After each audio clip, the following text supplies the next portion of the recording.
like nothing on Earth. Probably because your experience is more hellish than heavenly. Props if you understood the double entendre. And if you haven't figured out already that this video is my very, very long list of complaints about Vail Mountain, well then you're probably just ought to click off, cause you're not gonna understand any of the jokes.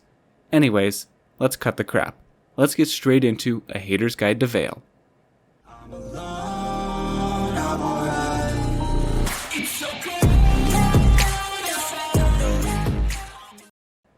Alright, for the typical disclaimer, this is all embellished, it's pretty much a satire, don't take it seriously, I don't actually hate Vail, blah blah blah, we have better things to do with our time. So, to start off, let's just live the Vail Mountain experience. See, when you visit Vail, you have a choice of 2 parking garages, and that's it. Period. Very minimal off-site parking. Initially, that seems rather odd for such a highly visited resort, but then you consider just what resort it is, and it all makes sense. Rockefeller and Carnegie are sitting somewhere smiling, admiring the parking monopoly Vail has created. And not to mention the prices. I mean, for the price you pay for parking, you could get yourself a nice dinner, a bottle of wine, and a nice dessert at a decent restaurant. So enjoy explaining that to your SO. You've been warned, gentlemen. Everybody talks about how great the back bowls are, but yet they face straight south. So half the time they're great, sure, but the other half? Well, for the other half, it's so crusty it feels like you're skiing on bread.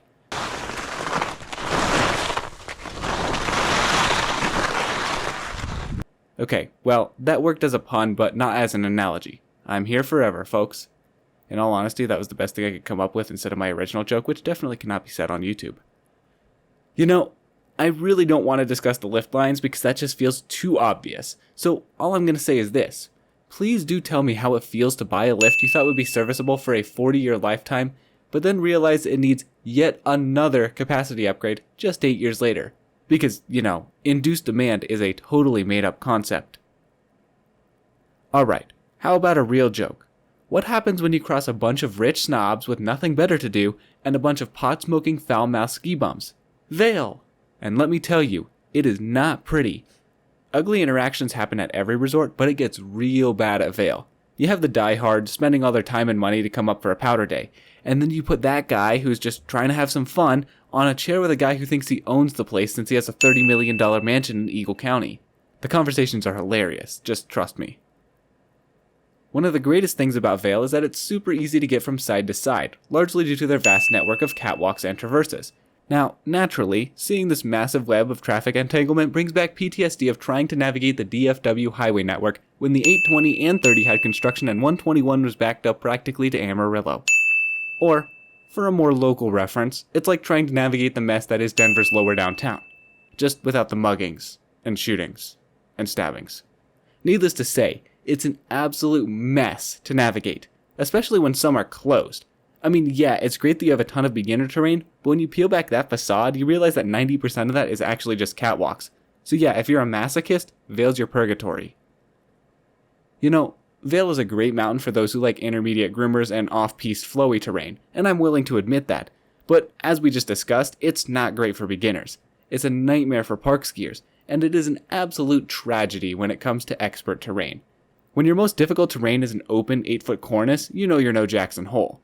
For the longest time, I always thought Lover's Leap was this massive drop that sent even the bravest of skiers back from the precipice trembling. But no.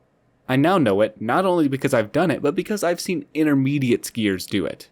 Because yeah, we haven't even gotten to this yet, but Vail has an issue with people overskiing their abilities. Sound familiar? That's what happens when you market a mountain with minimal beginner terrain as family friendly. Which is the case with almost all the Vail resorts. Schoolmarm, Imperial Ridge, Dipper, Comstock, The Wall, and now Lover's Leap too. See, if you've skied epic for a while, you know what I'm talking about. And when you take a step back, it's grim. Alright, please don't get me started on Cascade Village. Just don't. One of the great things is that there are still some hidden spots, even in the back bowls. However, in typical Vail fashion, they have discovered some of said hidden spots and are intending to ruin them in the name of profit. You know that stupid mobile game Adventure Capitalist or whatever? That's what Vail thinks they're doing. Instead, they're just pissing off the entire world, one person at a time. So yeah, if you enjoyed the Mongolia and Siberia bowls before, don't worry, there will be a lift now, because allegedly that'll make it better. Cause Vail knows all. They could never be wrong, they've never been wrong before. Oh, and yeah, same thing for West Earls. They want to groom a cat track to access that, put signage, and make everybody and their grandmother go over there, ruining the tranquility and escape. Because they wouldn't want Vale Mountain to become synonymous with those qualities. No, it must, absolutely must be known for misery. How else could Vale do business?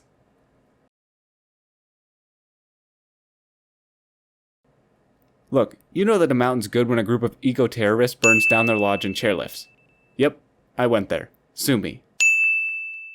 I'm not convinced that they didn't just have a horrible time, realized they were completely ripped off, and decided on a vendetta against the mountain under the guise of saving the planet. And mind you, this was the 90s, so if my theory is correct, then you can imagine how pissed they'd be if they saw prices today. I mean, forget the $40 lunch, let's just talk about the $50 parking. Oh wait, we already did. Everything's full circle around here. It took you long enough, Vale, but I'm still not convinced that old pile of bolts you call the Orient is going to survive long enough without killing someone to get replaced. And you know what? Forget the barriers. I'm doing it. How about the time a couple people died because their lifties didn't heed warnings, noticed significant vibrations in the cable, and hear, feel, and see that things were wrong with Gondola 2? I mean, I get that was in the 60s, but seriously? When people say you're a pioneer in the ski industry, I can't help but think the only thing you pioneered was lift safety, which is fair until you understand how it came about. So how about the time a guy died at your resort because you didn't flip the seat down? That was much more recent, and as a reminder to the audience, their solution to that issue was to bungee cord the seats down. Hope that makes you all feel secure. Oh, and yeah, not Vale specifically, but Vale Resorts has not one, but 2 open lawsuits against them for lift operator negligence. It just keeps getting better and better. Alright, can we please talk about these trail names? I mean, both of us here at SRG Skiing are Asian or part Asian, so we fully appreciate these and find them hilarious. But seriously? Chopsticks with an X? So Winter Park had to change the name of the Eskimo Express because something was wrong with Eskimo, but nobody has found anything wrong with Genghis Khan or Chopsticks. We think those names are great, but we're surprised that somebody hasn't been like, Genghis Khan was a horrible person, he did this, this, and this, and Chopsticks is offensive and insensitive to Oriental cultures. Or maybe they have and Vale just paid them off, which is definitely possible. And there are more names that are pretty funny too, that we could totally see someone getting offended at. Vale is an absolute masterpiece to those who enjoy their own suffering. To the rest of us, well, we see what it truly is.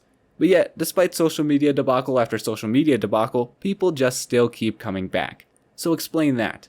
If you want to be a part of the crowds, the lemmings, the plebs, then forget this video. Forget everything I just told you, because if you truly still want Vale after hearing all this, then I want you to go. Have the time of your life. Me, I'm gonna stick to the real mountains. All my love, I'm out.